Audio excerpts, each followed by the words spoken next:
Shout out my boy CMac, BKLYN. Let's go, let's go.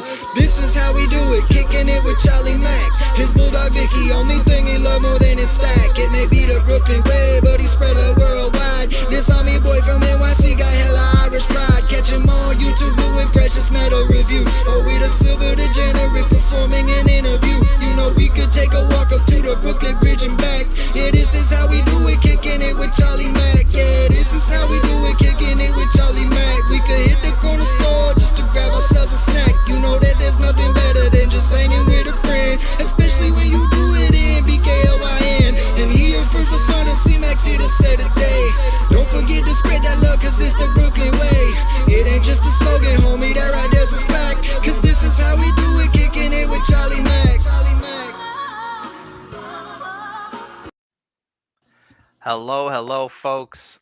Happy Sunday. Happy Mother's Day to everybody out there watching. I want to thank everybody for tuning in. This is actually streaming on multiple channels. This is on my personal page with my coin channel. This is on my work page as well.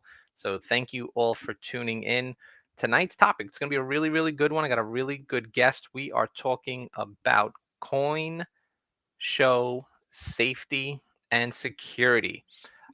Really, really cool stuff. Very important topic, especially with everything going on in the world today. These channels, both the personal and the work channel, really dedicated to safety and security and awareness. I'm going to talk a lot about that today, being aware of your surroundings, whether it's for personal use, professional use. Very important that you stay aware. We got a bunch of people in there today.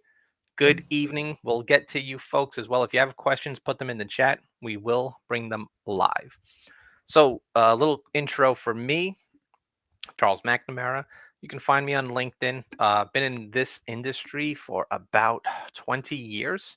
It's crazy to think. Security, fire and life safety, training and education. And today, folks, got a good one for you. The topic of the day, coin show safety and security. All right, we're going to be talking a little bit about the East Coast stuff, but all the different coin shows that are going around the United States. We'll get a little bit into felonies and misdemeanors. We're not really going to jump too much into the legal jargon, but some very important things to know. We are also going to go over pre-event checklists that you need to know, post-event checklists that you need to know. We'll talk a little bit about traveling, getting to and from these shows. You should have a plan. Also, hotel security, checking in, going out for lunch, and things that you should be concerned with as well. Today, folks, once again, always trying to bring the best guests on with a lot of experience. So today we're talking to Chris, U.S. Army vet, coin shop owner in Long Island, New York. You got to make sure you check out his shop. If you are in the New York area, please make sure you go check out Chris, 146 Railroad Avenue, Sayreville, New York. Chris, good evening. How are you? I'm doing great, Charlie. Thanks for having me on with you tonight. I really, really appreciate it, man. When I saw this first news article, I'm going to show a couple of, news clips in a minute. I was like, you know what? This would be a really good topic for both pages. So I just want people to know a little bit about your shop, what you do, for work as well. And they can contact you at 631-870-4221. Folks, make sure you check out his shop. It's a cool hobby to get into. I was amazed, doing my homework, which I should as a good school teacher. There are a lot of resources that I was not aware of. And I'm pretty sure that you know a lot more and the people watching know a lot more about this topic. But going through the resources, coinweek.com, I mean, literally has a whole network of like dealer to dealer chats about, thefts, robberies, missing items, things that are going around in the industry. So, Chris, tell a little bit about the people, tell about what you do for the people. Well, I've been a coin dealer for nearly 30 years. I travel around the country and I attend all the major coin shows and coin auctions. And I'm often an exhibitor at these shows setting up, and we'll stay at these shows for one day for the one day local shows, or I'll stay at these shows for 2 or 3 or 4 or 5 days for the bigger national and international shows. That is awesome. How many shows have you been to in your lifetime? Wow, that's a great question. I don't have a real answer, but I probably have done on average 20 coin shows a year for the last 28 years to 30 years. It's a lot of shows.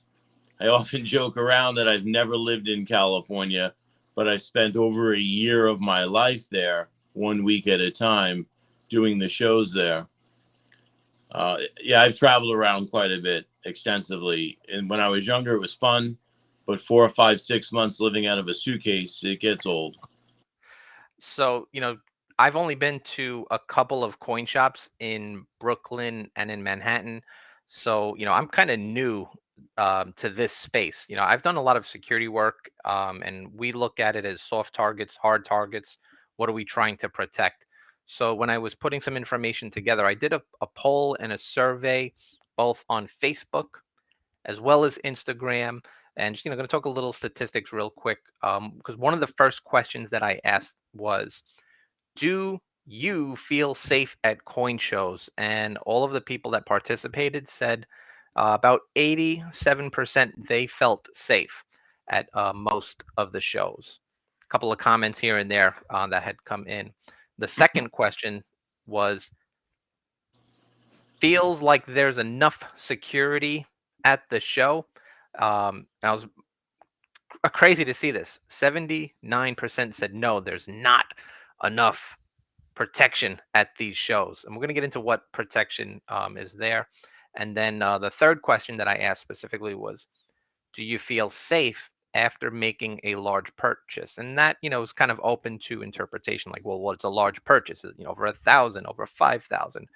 For someone like me, it just might be a couple of $100, depending on what you pick up. So I was really intrigued by those numbers, as I did those polls. One of the things I always say, there are criminals who target coin collectors, hobbyists, and investors, hoping to find an easy target. And, I really appreciate you coming in, because you put a really good Instagram post up about tips and things people should be aware for. So folks, make sure you follow him on Instagram. That list, man, print that out. Like, that's the golden ticket in my book. So why don't you just kind of go over this video real quick, and then we're going to jump into some question, folks. So while doing this, I'm going to show you the first video that came up that really got me going on this. And I know, Chris, you're probably going to know a little bit more details about this, the theft in Melville. Oh, yeah. Do you remember the amount? How did that happen? It was about $500,000. Wow. 500,000 they got that guy for. Jeez. And this was in Melville, New York, right? In Melville. And the real answer is he got robbed because he let his guard down. He didn't keep his situational awareness up to where it should have been. Absolutely. Got a bunch of people in. Looks like Gibby is saying hello, that I need to travel and get out to some shows. Albanian Eagle saying hello. DJ Aurora, Nika, hello, everybody. Everybody's saying hello, and that you are the man, Chris. Folks, we're going to watch a quick video, and then we're going to start getting into the questions. So if you got questions, post them. We'll have Chris answer them. Tricked the owner of the Dalton Stamp coin and stole a box full of his rarest items. News Channel 9's Kelsey Bagwell joins us now to explain what makes their search easier. Kelsey. Well, Josh, Latricia, Dalton Stamp Coin has been in business for 30 years, and they've never been burglarized. Fortunately, they have surveillance cameras that captured crystal clear evidence of the thief. November 17th was like any other day at Dalton Stamp Coin. The owner, Juan Lama, says he thought nothing of it when a man walked in asking to see specific coins. In this surveillance video provided by the store, the man who Lama thought was a customer had a box with nearly 80 coins in front of him. Lama says that's when the man asked to see more coins in a different case. Moments later, the man was ready to make his purchases. He said, well, I must have left my wallet in the car. I'm going to go get it. I'll be right back. I didn't think anything unusual about that. And Within a few seconds after he walked out of the door, I noticed the box wasn't on the counter anymore. The man fled with nearly $40,000 worth of rare coins in tow. Violated, of course. That's the easiest way to describe it. You know, we work hard for this and try to, supply the best service to our customers. And then one person comes in and kind of puts a dark face to all of it. Dalton police need your help identifying this man. Police say the suspect is the man you see in this video. They describe him as a black male with a shaved head. He's approximately 6 feet tall and 200 pounds. Lama says his business is his passion, and he hopes he'll have answers soon. I hope we can find them and bring them to justice. The Fort Oglethorpe Police Department is also investigating a similar case in which the suspect has the same description.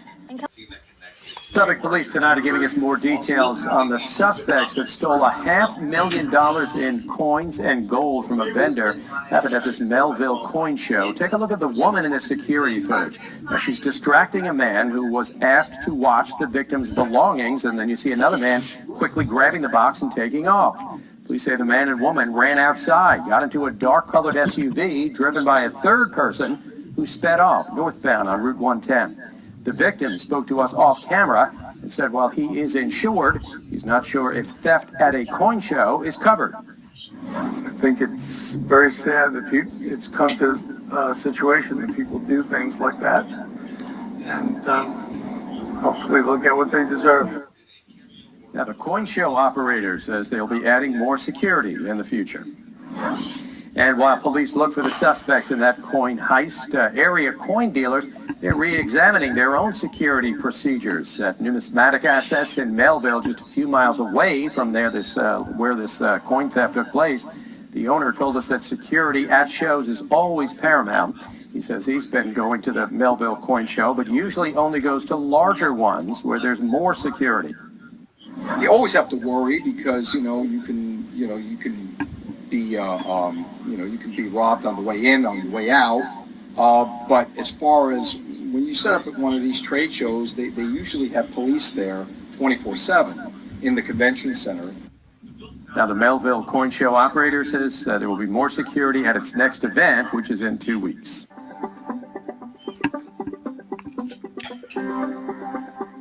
Dramatic video from the Long Beach Coin Stamps and Collectibles Expo as an employee from Stax Bowers uses his cell phone to record the moment the suspect attempts to flee after being stopped by the show's security guards. The coin dealer at the show notified security that he thought the individuals were in possession of stolen coins. The man made an attempt to get away from the officer but was brought down by former New York City Police homicide detective Patrick Coward, who now serves as a security officer for Positive Protection, Inc. Another man, not in the video, was arrested without incident. The two men had brought a reported $300,000 worth of rare coins that were believed to have been stolen earlier in a robbery in San Bernardino, California. The next day, 2 additional suspects were arrested when they arrived at the convention center to retrieve the suspect's car. An investigation is ongoing. Amazing stuff. I mean, literally, when I was just trying to get some information, because it kind of leads me into the first question for you, right? Is this such a big topic? Does this happen often? Is this something Charlie, people should be worried with? It happens at every show. It happens on the way to every show. It happens at every show. And it happens leaving nearly every single show. So now you're most vulnerable on your way to the show and when you're leaving the show. And leaving the show is probably the time that if there's a percentage, I bet you that's the highest percentage of when the crime takes place. That's for a total robbery where they get all of your stuff. Now, there are sleight of hand guys who are really good looking through your coins and can take maybe an individual coin or two. And with me, I lose one coin. It could be $50,000. 25, 50, 100,000 in a single coin. So yeah, I don't even want to lose just one PCGS or NGC slabbed coin. And there are all sorts of ways that these guys will steal that one coin from you when you're not really paying attention. Yeah, Gibbons makes a good note. The answer is to pay attention, stay really hyper alert, and have somebody else with you if you can, to have an extra set of eyes on someone. At shows, what I do is I only show 1 or 2 coins at a time to an individual, not 10 or 20, so that they can't grab 1 or 2 or hand me back less than I handed them. Oh, Gibby made a good point. When the world of security, because that's kind of a space that I live in. When we talk about security, a lot of times people think it's the big muscle bound guy that is so friggin' big he can't even scratch his own back or wipe his own butt. But today's thieves are quick. They are really not looking to stick a gun in your face and rob you. They want less interaction. They want to be quick, stealthy, get in and get out. So Yeah, that's security. absolutely the truth. They don't want to interact. They don't want to create a scene. They'd really steal from you stealthily, where you don't even know you were robbed until after the fact. A couple of people were asking how could they find you. Um, I'll post all that information again. It'll be in the description, but on Instagram, Long Island Coin. Um, Another question that came up is how many coin shows, do you attend or do you sell at each year? So I So know kind of depends, but depends on what's I going on, attend right? all the big shows, the American Numismatic Association show, the Florida United Numismatist show, the Baltimore shows. And those shows are real big. They last several days and they have plenty of security at the show. But I also attend regional shows and local shows. And candidly, I'm doing 40 shows a year probably. Now, do most of these shows have like hundreds of people? Are there thousands of people? How big do these things get? Like the show today, or that Melville show, typically has about 200 customers come through the door, which is a really small show. When you go to the fun show, you can have 10,000 people attend over the 3 or 4 days that the show is going on. People ask me in my space when we do a large event for anything that deals with public assembly where we're getting hundreds upon hundreds. They kind of always ask about the bottlenecks. Obviously the point of entry where people come in. How are you screening people? Metal detectors really don't make sense in this kind of environment because you're coming in with tons of precious metals. But are there checks that are done for weapons at these events? No, not at all. A lot of the dealers are carrying, so you can't really check for weapons at a lot of these venues. Mm-hmm. At some venues, they take photo ID. Some venues, they don't. At Melville now, they started asking you for your name and phone number, which you can put down anybody's name and phone number on the piece of paper. It's pretty much anonymous who's coming and going at these shows. And I think that's just the world that we live in, especially with precious metals and bullion, where people want to be anonymous, both buyers and sellers. They don't want the government to get involved or know those sales. That which can lead to some problems. What are some things that dealers can prepare for when attending a show? Like if you were to give some tips for a dealer getting ready, maybe it's their first time going to a show. Well, there's a couple of things you can do. And let's start about talking about a small show, because most guys don't go to a major show their first show. They may attend a small show like that Melville show. One of the first things I like to do when I travel hot, and that's the term I use, when I have goods with me, I'm traveling hot. Before I have coins in my car, I want to make sure I have a full tank of gas. I don't want to stop at a gas station while I'm traveling hot. I want to make sure I've got a full tank of gas. Now, on an extended trip, I have to get gas while I'm heading to or from a show. Sure, I'll stop, but I always try to make sure my vehicle is ready. I check my tires, check all the things that are necessary on my vehicle to make sure I can eliminate any problems that my vehicle causes me to stop. When I'm traveling to one of these local shows, I really like to have somebody either with me or somebody meet me at the show when I show up. So if I'm pulling into that parking lot where there's a coin show going on, I'm phoning ahead, talking to my friends so that they can meet me when I get there to help me unload. Because as soon as I get out of my car, I'm vulnerable. I'm now a target. And speaking of that, now is a good time to bring up situational awareness. We all do something every day, and most of us we kind of take it for granted, in that we do the same four things over and over and over in a repetitive cycle, and it's called the OODA loop, OODA. We observe, we orient ourselves, we decide what we're going to do, and we act. And we constantly do that. We observe, we orient ourselves, we decide whether we're going to go into a place, leave the place, we decide what we're going to say, and then we act. When you are doing that loop over and over and you maintain a conscious thought about it, when I get out of my car or even before I get out, I'm observing the parking lot. I'm scanning for threats. When I get out, again, I'm scanning for threats. I go to the back of my car to get my coins out. I'm constantly scanning for threats. I'm constantly observing, orienting myself, deciding what I'm going to do, and then acting. And when you have that situational awareness where you're focused on it, you become a harder target. It's a lot easier to get the guy that's the weak guy in the pack, because you're not going to stop coin show thefts. You and I having this interview today is not going to stop the next robbery at a coin show. Our goal is to make sure that it's not us who gets robbed. And we just have to make sure that we're not the slowest antelope in the herd. You know, we have to make sure that we're not the softest target.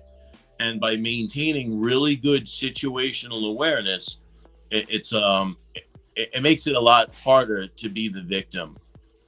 The other thing, I have like threat con levels in the back of my mind constantly, and we call them Cooper's colors: white, yellow, orange, red, and black.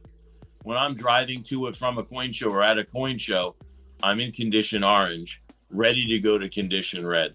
I'm ready to engage that threat. And by maintaining those condition levels in my mind and that hyper state of being alert, I'm that much harder of a target. And that's really what I want to do. I make sure that I have the food that I want on that trip before I'm traveling hot. So I'll stop at a deli or a bagel store before I pick up inventory. And when I leave that show, I never abandon those coins.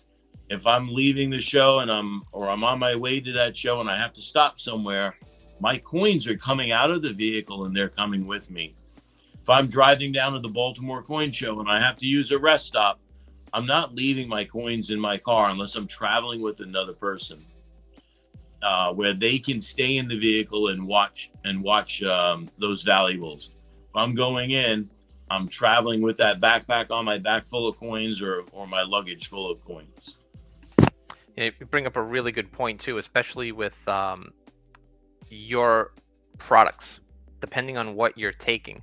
You know, at a show, it's going to be a sleight of hand. You know, if you have like a gold gram and an assay or something like that, you know, guys are just going to try to distract you, make you look the other way while they just kind of, you know, palm it and put it in their pocket. But vehicles, you think about how many times a person may stop on their day-to-day, you know, going to get their coffee at the 7-Eleven or Wawa's, or, you know, they just got to make a quick pit stop to go to the bathroom, or they run into a McDonald's.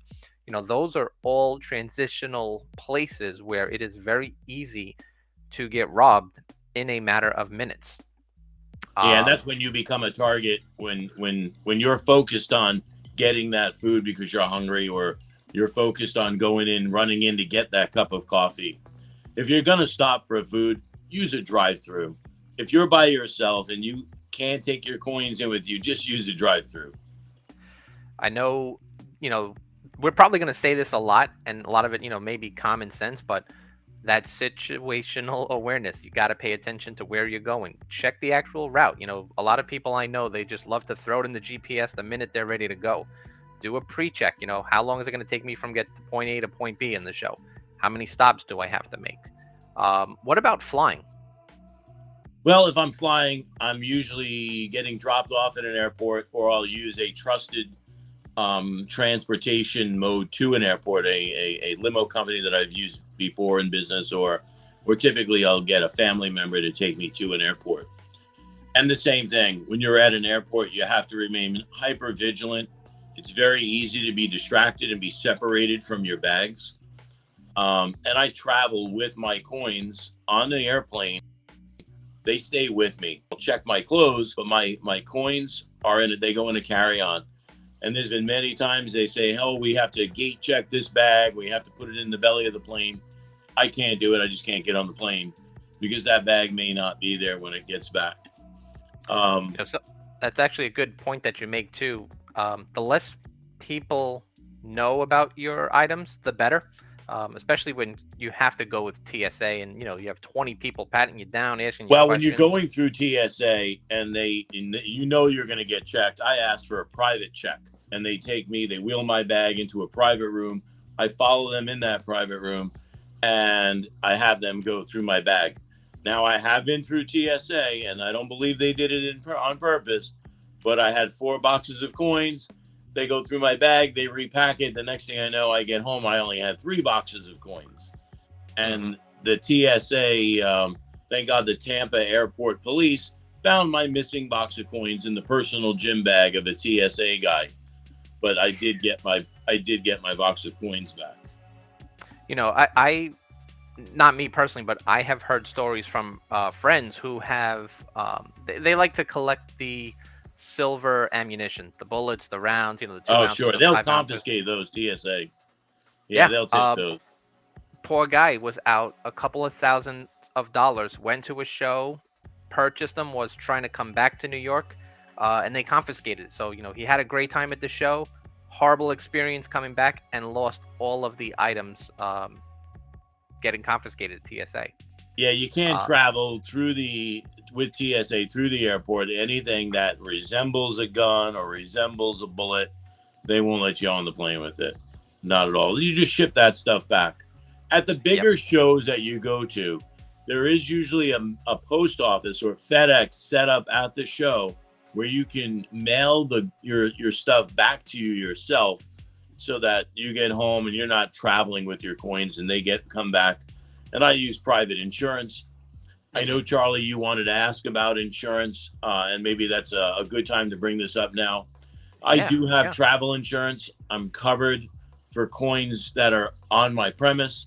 I'm covered for coins that are with my person when I go to a coin show, and I'm covered for shipping through the mail.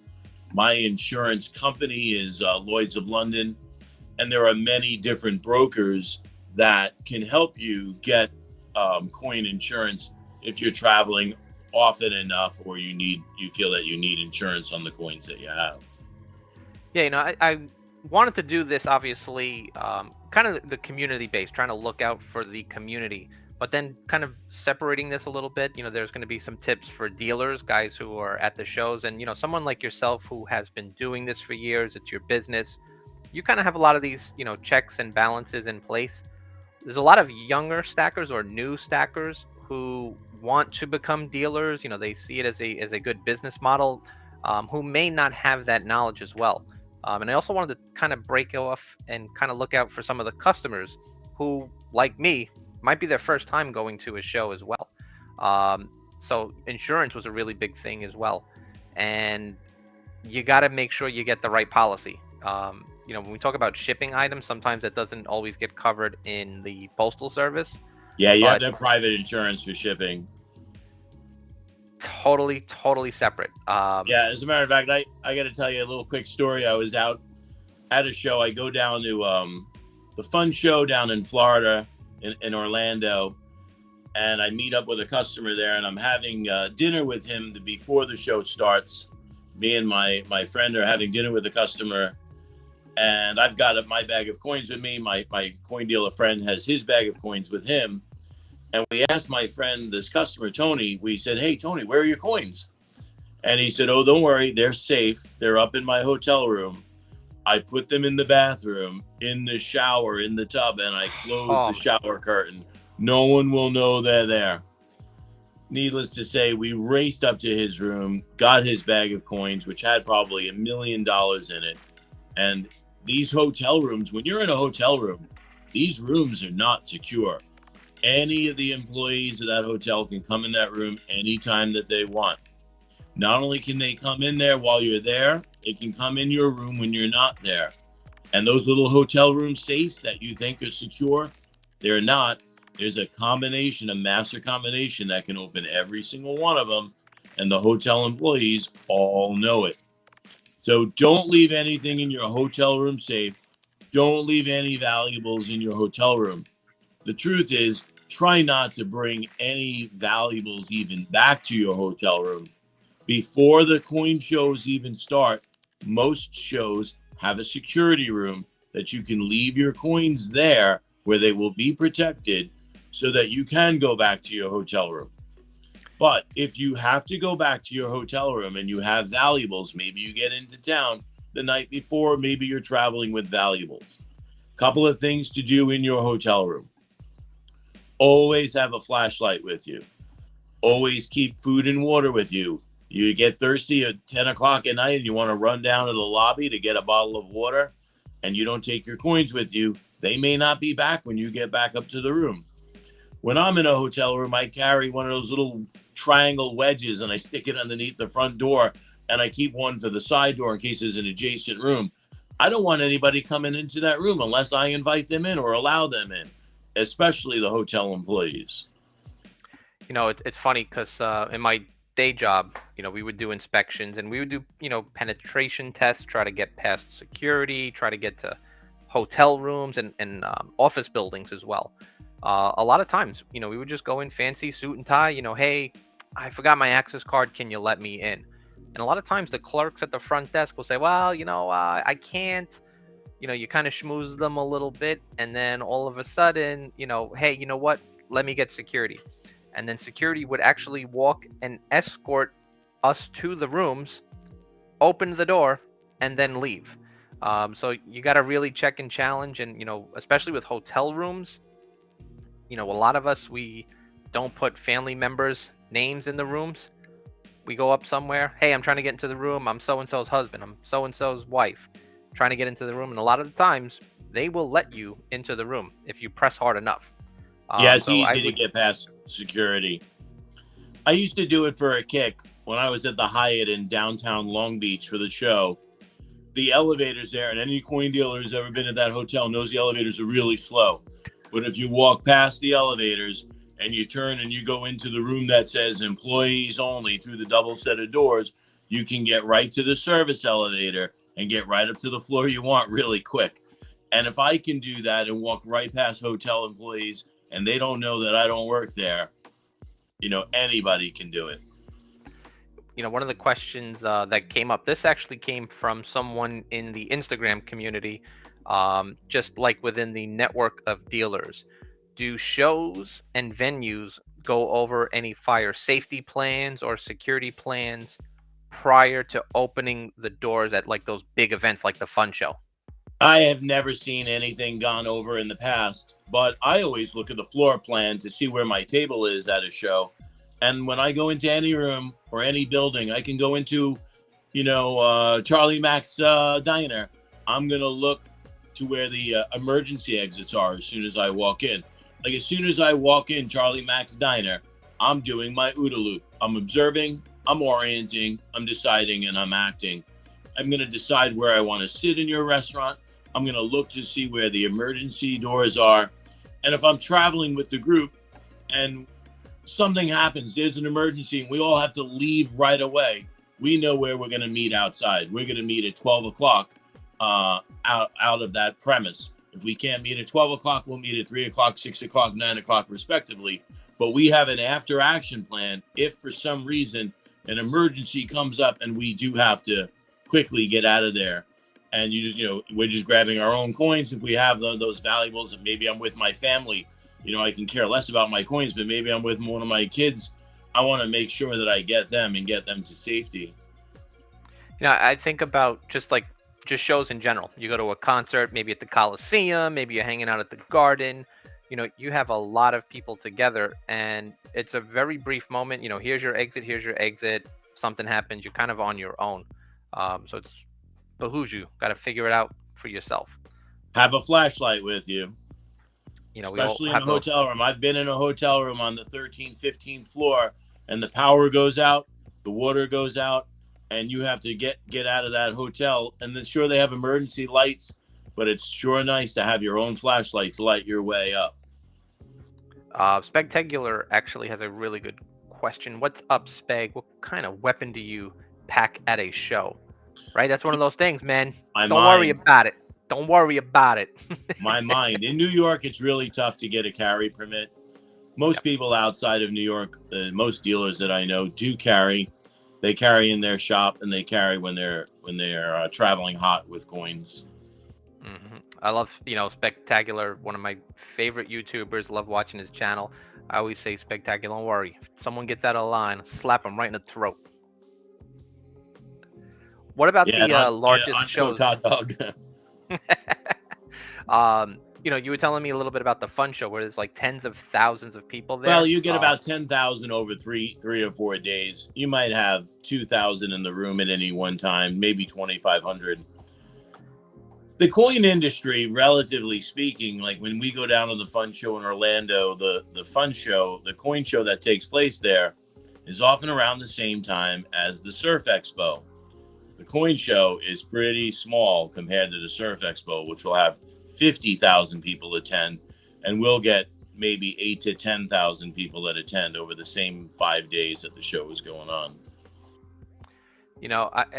I think everybody's victim of doing this, but the people that go to the show on like the first day, as soon as the show is done and closed for the day, everybody loves putting their pictures online. Look what I bought, look what I got, look what I got, look what this guy has. What are the policies in regards to like filming at the shows? Like if someone was at a show, are they allowed to take pictures or video? Now that has changed so much over the last 28 years ago. You couldn't have a camera in a coin show.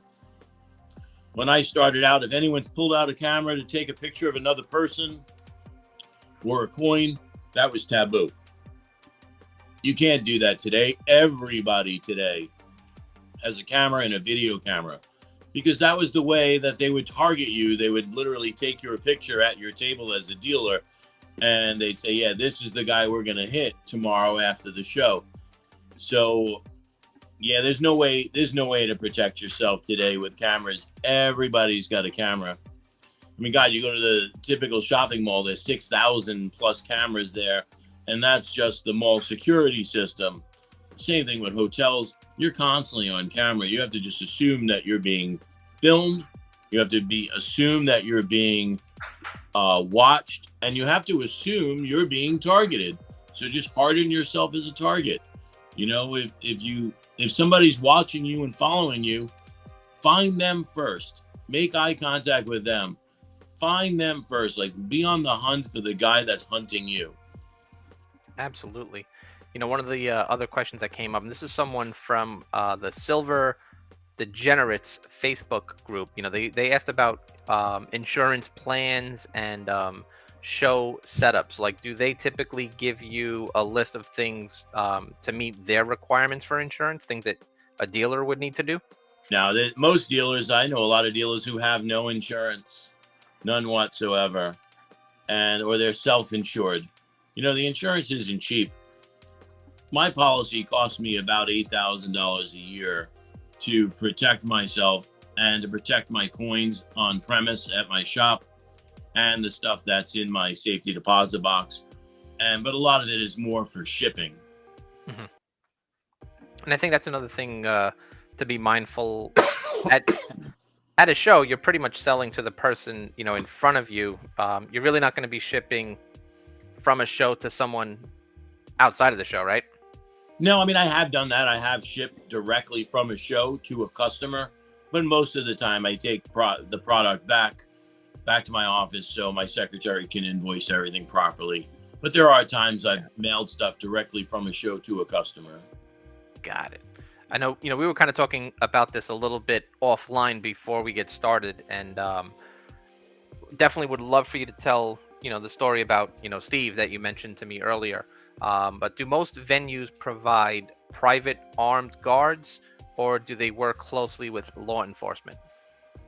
So it depends on the venue of the show. The little Melville show that I did today, there is now a single armed guard at the show. Prior to today, or last show was the first time they had a guard.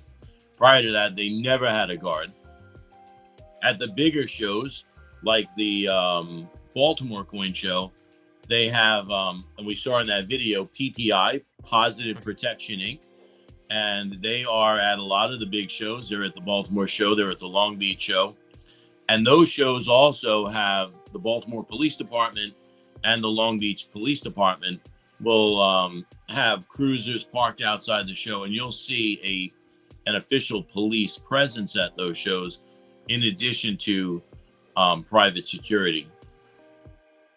You know, I've worked closely with a lot of security vendors, both as a contractor and a client, and it gets expensive very quickly. So a lot of times, you know, we do have to hire guards for these types of events. Sometimes we, you know, have to raise prices at shows. So sometimes, you know, security is there and they may not be visible to the public because we don't want them to be visible as well. We want them kind of like watching from the back, watching in. You know, you mentioned something to me earlier, which I wasn't aware of. You know, individuals have been killed, you know, in this world because of these things. Yeah, there was right here in your town of Brooklyn, a good coin dealer friend of mine, one of my greatest friends. His name was Steve Halfon, Halfon, and he was leaving his coin shop on Kings Highway one afternoon. It was around 4:30 p.m. and he was the target of a vicious assault by at least 5 individuals who bludgeoned him and beat him to death with tire irons and dropped him off coincidentally about a block away from his house to die. And I believe they got 2 of those guys, but I don't think they ever caught all of them. And it was just a gang initiation. And that could have happened to him as a coin dealer or not, but it does help to stay situationally aware. Had he been a little bit more aware leaving his shop, he may have saw those individuals and may chose not to leave his shop right at that time. He may have looked outside and saw something suspicious. When I leave my shop every day, I'm looking outside. I'm scanning the parking lot. I'm watching on the cameras outside to make sure that my parking lot's clear, the all around my building, and there's nothing suspicious before I even leave. You know, I'm not sure if you've seen this video. I didn't get a chance to cut it and edit it for the show. But a couple of days ago here in New York City, you see 2 guys with a sledgehammer literally just break through a jewelry store, pawn store's glass. I saw that, the window in the middle of the day. Middle of the day, broad daylight, no questions asked. The gate was coming down, and one guy looked like he got caught in the gate. Hope he didn't get hurt. He may sue the shop owner. He probably will. You know, they got off, I think, with like $26,000 or $28,000 in. I didn't hear the after action report on that. I wasn't aware of what they actually got. So just from the front showcase, it was either between $26,000 and $28,000. They got a couple of chains, they got some coins, a couple of gold bars, but they're getting brazen, folks. They are getting brazen. You know, it's a scary, scary world. It is. There's a lot of times where you can be like in a dangerous situation like that where they're hitting you, but there are times where I've had friends get robbed and they don't know who even did it. One of my buddies went through airport security with his coins, made it all the way to the airport. He's leaving a show. He made it all the way to the airport. He gets through security and he hears an announcement that he's got an emergency phone call on the courtesy phone. And he was an older gentleman, and he got scared right away and ran to the nearest courtesy phone. But he didn't take his coins with him. He just left them there right at the end of the security gate. And when he got back, there was no phone call for him. And when he got back, someone took his coins. He was targeted, and he became complacent because he went and had to get this emergency phone call that wasn't really there. One of my friends leaving a coin show hails the taxi cab, takes his big heavy bag of coins, puts it in the trunk of that taxi, closes the trunk, and the taxi cab just leaves him standing there in the hotel at the outside of the hotel lobby without his coins, and that cab is gone. So when I get into a cab, I try to get into the cab with my coins in the back seat. I'll put my luggage in the back of that trunk, but when I get in that cab, my coins are with me. and I'm getting in that cab. When I get in that cab, I'm snapping a picture of the guy's ID that's hanging on the back of the seat. I want to know whose cab I just drove in. And if I ask him to take me to a particular destination, I'm also going to put that destination in my GPS so I can follow along and make sure he's taking me to where I really want to go and not where he wants to take me. So all these little things that I do are just going to keep me maybe that much safer. Maybe I won't be the target. And that's all I'm hoping for. You're right. You got to stay one step ahead, be smarter than the average bear. And, these things happen. You look at the news, these Uber drivers, Lyft drivers, they do it, folks. It happens. Another good question then that I actually thought about this. I'll give a little answer. I'd love your feedback as well. Do many people who attend these shows or even the promoters, do they talk about fire drills or active shooter drills at these shows now? We haven't had any of that, but I do remember being in several shows where the fire alarm goes off and you have to exit the building. And at that point, for me, I just lock all my coins up inside my coin showcase.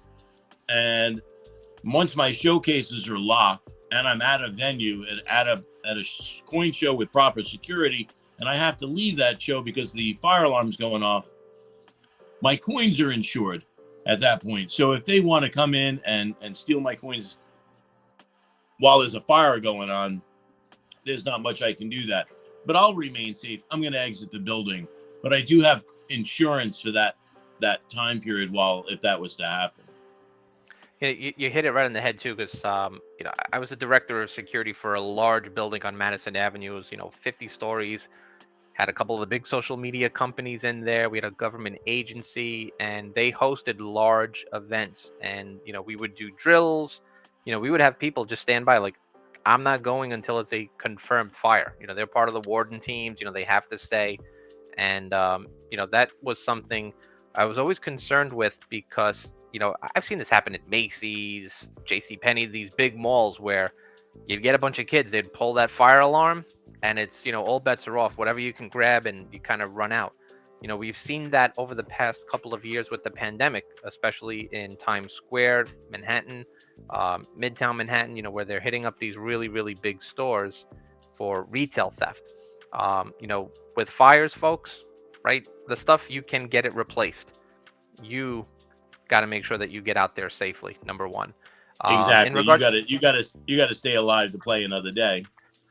Your showcases, is it big glass cases, or are they quick, break them down and then you can take them with you? Travel showcases that you can carry. They're small. And anyone can just pick up those showcases and run out with them. And at that Melville show, I used to tell the owner of that show, don't set me up. I don't want a table near any of the doors. And there were 4 doors, entrances and exits to the smallest coin show in the country. And I said to him, one day someone's just going to grab a showcase and run out to a waiting vehicle, and I don't want it to be me. And I talked to him about that I said that just this week. And he said to me, when you told me that, I thought you were crazy. I never thought it would happen, but it happened exactly like I warned him it would. A lot of people are kind of saying the same sentiment. What's up, Spectacular? Good comments. Stacking NYC. Tommy, another really good friend. Hey, Tommy, how are you? A lot of people say, I want the table right in the middle, so if something happens, I can just kind of put, shots on target, center mass. Well, active shooter's a little different. I also like to have my back up against the wall. I don't like to have another dealer set up behind me. You have a backup table, and you have your table, your show table, where your coins are on display. But then sometimes you have coins behind you. You got to watch the dealers that are set up next to you and behind you. It's not always the customers, not always the criminals who are stealing from you. There's been many cases where coin dealers themselves have been in trouble for stealing. And they'll often try to either get a key that will open your showcase when you're not at your table. These locks are not that sophisticated, and they're very, very easily gone into with another key. So you head out to the men's room, your cases are locked, you think you're secure, and then you come back and you find a coin missing because somebody else tampered with the locks, went into your showcase, and took a coin out. So you should even when you're not at your table yourself, have somebody there. I share tables with Long Island Silver and Costello's Coins and Bullion. I also share with Capstone Acquisitions at some of the larger shows. And there's hardly ever a time where both of us are away from the table at the same time. You know, we always try to keep somebody there watching. You know, bring up a really good point. You know, use a buddy system. You know, even if you're just going to these events, it's always good to just kind of have a friend. You know, enjoy the hobby together. You know, if you're buying, if you're selling, go with a friend. Look out for each other. Keep an eye out. That situational awareness is key. One thing, you know, I'm a CPR instructor as well, so I love doing the CPR classes, the first aid classes. Do they provide any medical staff or triage? Do people At get the hurt? big shows, yeah, at the big shows, there's usually a medical team. At these big convention centers, they're all set up and ready to handle stuff like that. I mean, I have seen coin dealers who are pass out, faint, whatever, and need medical assistance. And the medical, at the bigger shows, the medical teams are there really, really quick. At the smaller shows, you're often on your own. I travel with a bleed stop kit, a trauma kit, and a first aid kit. Now, my first aid kit has, you know, tweezers and Band-Aids, but my stop bleed kit with my tourniquet is always ready to go, you know, as a trauma kit. And you got to be ready. You know, it's actually funny because Tommy, you know, said this before I had a chance to say it. You know, the average age of some of the dealers and even, you know, just the participants, they're a little bit older, right, at these shows? Well, there's a lot of young kids, thank God. Instagram and other social media platforms, there's a lot of talented, really talented, and little firecrackers that are coming up in the coin business. And Charlie, I got to tell you, I'm so excited about some of these kids who are getting into the business today. They are the future of this industry, and there's quite a few of them. And I don't want to see any of them get hit. And these guys, you know, the younger you are, the less likely you are going to be a target. The guy who got followed home from the New Hampshire show 3 or 4 weeks ago was about 83 years old. And they followed him after he left that show for over 2.5 hours before they smashed the window on his truck when he stopped in to get some food, some takeout at a restaurant. Yeah, so when you're leaving a show, maybe go the wrong direction for an exit or two. Circle back around. Double check your mirrors constantly. I'll literally make I'll get off several wrong exits and make intentional wrong turns just to see if I'm being followed. That's important too. You know, I would think, you know, at the shows, you know, a lot of the people may be older who set up there, so, you know, they might have heart conditions. You know, you might have a medical situation you got to run into. But even leaving the shows too, you make a really good point of, you know, being followed, being a target. And, you know, someone could just steal one silver eagle from you. That might have been, you know, the kid's money saving up all week just to buy that one piece. Or it could be, an ounce of gold. Well, really good you comments. you are the most vulnerable when you're leaving the show. You're tired by then. You've been up early in the morning. You've been working all day, and your guard is down. You just want to get out of there. You want to go home. You want to eat some food. You want to take your shoes off. And that's when your guard goes down, your situational awareness drops, and that's when you become a target. We talk about security at these shows. Remember, the security, they stay at the show. They don't follow you home all the way home. So I have had friends, coin dealers, leave a show, and then they get robbed in their own driveway. It happens. Try not to take coins back to your house. If you're leaving a show, go to a secure location with your coins. Go back to your bank vault. I bring my coins directly to my safe in my shop. But I've had several coin dealer friends robbed right in their driveway. One of my coin dealer buddies, Bob from Bob's Coins, got robbed in his driveway, followed into his house. His wife was still in the driveway, in the car, calling the police while the bad guys were in the house beating his ass, telling him to open the main safe. So these guys are getting pretty brazen. You know, I've seen, not really at the shows, but at shops, as well. This is happening as well, where people are being watched and followed to their homes because they kind of see that these guys fall into the same routines. They pick up their gold bars, or they pick up their monster boxes and they take them back home, or they're transporting them from home to the office. And you got to keep that wit above you. It's really, really important. And that's at the end of all of this, stay alert, stay vigilant, and watch your six. Watch who's following you, watch who's walking behind you at these shows. When you leave a show, if you're wearing a show badge or a show tag as a dealer, take that off immediately. You don't want the guys on the outside to know that you could have coins on you, because you want to reduce every chance that you may be a target. Got a couple of wise guys in the chat. I guess Gibby. Yes, of course. He's like, Chris has friends? What's going on with that? Well, I pay them, of course. Yeah. So helpful recommendations. You gave us a lot of really good tips. Some, just for the regular person going to the show, and for dealers. I appreciate you also dropping some knowledge, on the insurance carriers. I'm just going to plug their website information there, Collectibles Insurance website. Hughes, Gallagher's as well, really, really good ones.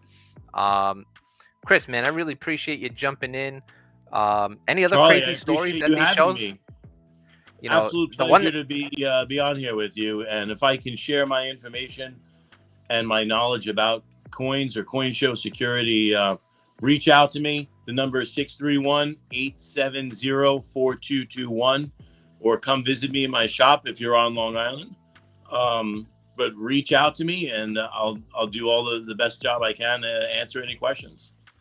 I had a blast, man. And I know I told you, like, these usually go like 45 minutes. I can't believe we're already in 1 hour, man, and I'm ready to go like another one. It only seemed like 15 minutes. A lot of cool stuff, a lot of crazy stories, man. I know that you were telling me some off the wall stuff, man. I try to keep it somewhat PG-13, not too crazy. But what are some other things that you've seen at these shows, man?